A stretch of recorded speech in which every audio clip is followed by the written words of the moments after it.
Сағатбек Ернұр, қалалықтар. Ауылда бір досымның әкесі бірде шай үстінде кемпіріне: «Әй, кемпір, ана балалар өсіп келе жатыр. Пенсияңнан осы жолы бір 9.000 теңгені бөлек алып, барып Алматыдан жер алып қойсайшы», депті. Шіркін, ауылдың адамдар-ай. Өзінің қоңырғана тіршілігімен айналысып жүрген ауылдың адамдарын жаным сүйеді. Олар үшін мынау жалпақ әлемде қулық, сұмдық, алдау-арбау, қатыгездік пен жауыздық тек теледидардан көретін нәрсе сияқты. Аңғалдығы баладай, дархандығы даладай кеңпейілдерім-ай. Өздерінен бұрын сол Алматыдан әлде қашан жер алып, көшіп кеткен ағайын ауылға келсе, тайлы тұяғына дейін жанын салып қуанады, барын салып күтеді. Қайтарда еті мен картошкасын сыбағаң мен кеусенің деп арқалатып жібереді. Олардың жылына бір рет аз ғана уақытқа мойны шаруадан босап, ауылға ат басын бұруы балалар үшін бір мереке. Келеді деген күннен бастап ұйқы көрмейсің. Шіркін, солар Алматыны көшіріп әкелсе ғой деп армандайсың. Бірақ артынша апамның күнделікті нан мен сүтті сатып алып, жарымай-жалшымай отырған немелер деген сөзі есіме түскенде көңілім су сепкендей басылады. Сол үшін де олар ауылдың дәмін тамсанып жеп, дастарханның басында сүйсініп отырғаны маған жоқшылықтан тоқшылыққа келіп, бір жетісіп қалғандай көрініп, жаным ашып кететін. Апамша айтсам, өзегіне түскен аштықтарының аранын басқан соң, олардың балаларымен ойнау басталады. Көбі мен үшін болымсыз нәрсені білмейтін ноқай көрінеді.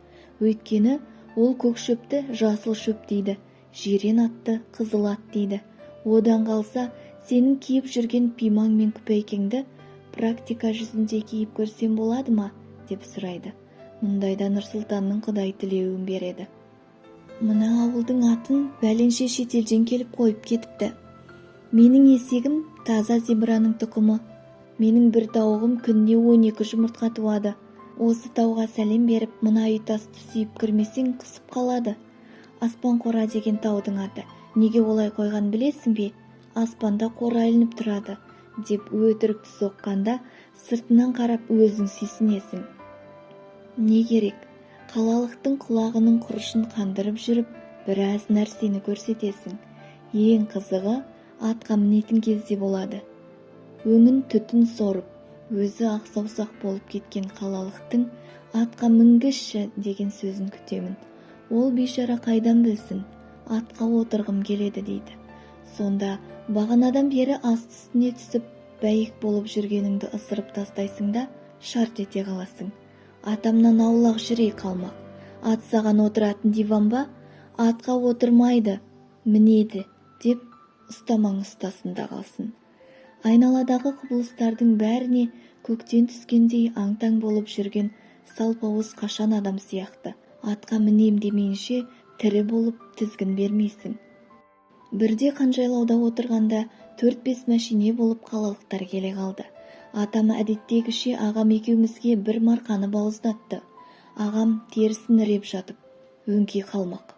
Ең болмағанда сирақ ұстап беруге жарамайды, қараш, деп сыбырлап қояды. Түрлеріне қарасам, апам айтқан аштарға ұқсамайтын кебеже қарын кісілер. Әлден уақытта жас етке қарық болды. Май жесе, ауыздарын шағып алатындай тыжырынған балалардың бәрі далаға шықты. Шыжбаңдап бір орында тұрмайтын ұрма жирен мамада байлаулы тұрған. Атқа отырғыштар айналшықтай берді. Бір кезде бір бозбала: «Атқа мінсем бола ма? Постоянно мініп жүрмін» деген соң көкеме келіп айттым. Көкем аттың басын ұстап тұрып мінгізді де, тізгінді қолына ұстата салған сол еді, шыжбақай жирен ұрма әдетіне басып атылып ала жөнелді. Әлгі пысықай аттың басын тең тартуды білмейді екен. Тоқтатпақ болып тізгіннің бір жағын шірене тартып алыпты. Жынды жирен көзін алартып алып тоқтайтын емес. Айналып алып қашып, киіз үйдің қасында інісінің атқа мінген сәтін түсіруге фотоаппаратын сайлап тұрған бойжеткен қызды көкірекпен қағып, үстінен аттап өтіп кетті. Алла сақтады. Тұяқпен мұжып кетпеді. Тағы да ашқынып барып, ошақтан орғып өткен сол еді, Көкем сүйретіліп жүрген шылбырдан шаужайлап жармасып тоқтатып алды. Көкемнің көз жанарының шатынап кеткенінен-ақ ішінен «Өй, есек әкеңнің долаба» деген жеке қолданысындағы сөзін іштей айтып тұрғанын сездім. Қалалықтың өңі боп-боз болып, аттан сүйретіліп түсе берді. Не керек? Қалалықтар келсе бір жасап қалатын едік. Кейде балаларын емшектен шығару үшін, жұмыс істеу үшін біраз уақытқа ауылға келіп тастайтын. Олар келгенде жүрмейтіндерін жүргізіп, сөйлей алмайтындарын сөйлетіп, сиырдан динозавр көргенде қорқатындарының өзін малсақ жасап жіберетін едік қой. Маған олар әкелген базарлықтан кейінгі ең қызығы қолдарындағы кірпіштей телефондары.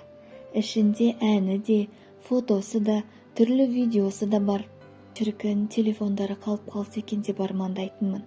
Бірақ біраз уақытқа балаларын әкеліп қалдырып кетсе де, тірі болып телефондарын қалдырмайтын еді. Міне, бүгін өзімізде телефонын қасынан бір елі қалдырмайтын қалалық болып шықтық.